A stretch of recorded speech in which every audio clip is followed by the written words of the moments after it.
In an earlier module, we talked about the personal story generator and finding your own stories. In this module, we'll talk about a few more ways that you can find stories that are yours, that are personal stories you can tell. The first technique I want to talk to you about is called year by year. The idea is that you write down each year you've been alive and then write down 3 things that happened to you during that year. For example, I was born in 1963, and my mother told me that the day after Kennedy was assassinated, that I took my first step, and that she thought that was very disrespectful. I don't remember that, but my mom told me that story.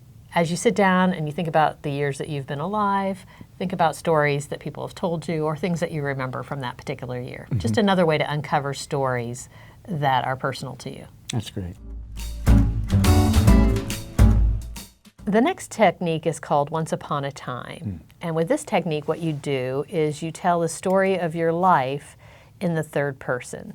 So for instance, I might start, Kelly was born to her daddy, who was a sailor in the Navy, and her mommy, who was a stay-at-home wife. And then she moved to Canada, where her little brother was born. Now, as you're listening to my story, you're naturally going to ask questions about that story. So the best way to do it is tell it to somebody else, because you know your story. You grew up with it. They will go, wait a minute, why were you in Canada? Oh yeah, well my dad was in the Navy and he was stationed at NATO in Canada. So that's how we ended up in Canada. So as you tell your story, other people will hear things that you just assume. Mm-hmm. And it might create some more ideas and some more stories that you want to add to your story file. And you know, talking about yourself in the third person, just as a storyteller, puts your brain in a different perspective. You'll stop seeing yourself from your inside out, and you'll start seeing yourself from the perspective of the listener in a different way. It really does a little something to your brain there. Very cool, very cool. Very cool.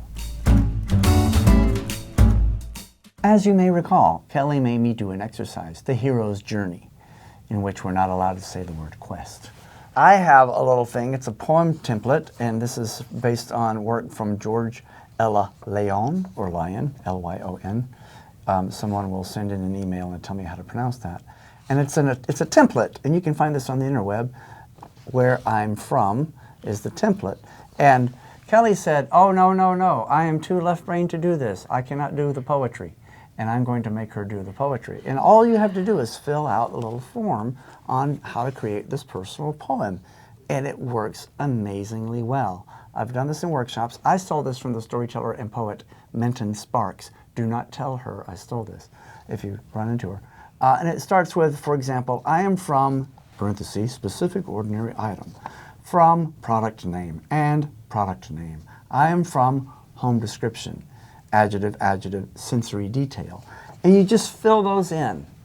And all of a sudden, when it's over, in 5, 6, 7 minutes, you have a poem that describes your personal life. And then you sit with someone that you're partnering with in the breakout session and you read it to them. And they will glean pieces of it and ask you questions. And it's a great way to discover personal stories. And now I'm going to make Kelly fill out the form. But you don't have to watch her do it because that would be boring. Go. Now, Kelly didn't read to me what she has written before we started to address you again. So now I would like for her to read to you her poem. Please share. Okay. I am from Mechanical Pencil, from Coca-Cola and Pepsi-Cola. I am from the subdivision 2-story with a basement. Neat, quirky, shiny, and new. I am from ferns, hydrangea, yarn. Pretty and warm. I am from Chili on Christmas Eve and Presbyterianism. From Ruth and Jerry. I am from the laughter and distraction. From Marry an Officer and Marry a Rich Man. I'm from Communion and the Frozen Chosen. I'm from Bellingham and England.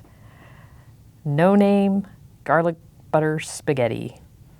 I'm from the way that Grandma Allen asked Mom to write Dad a letter when he was in the Navy.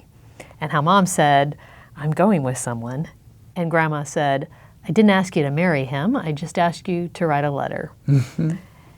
and how mom and dad fell in love through letters, and their first kiss was at a stop sign when mom picked up dad at the airport for their wedding. Isn't that beautiful? She's a poemist.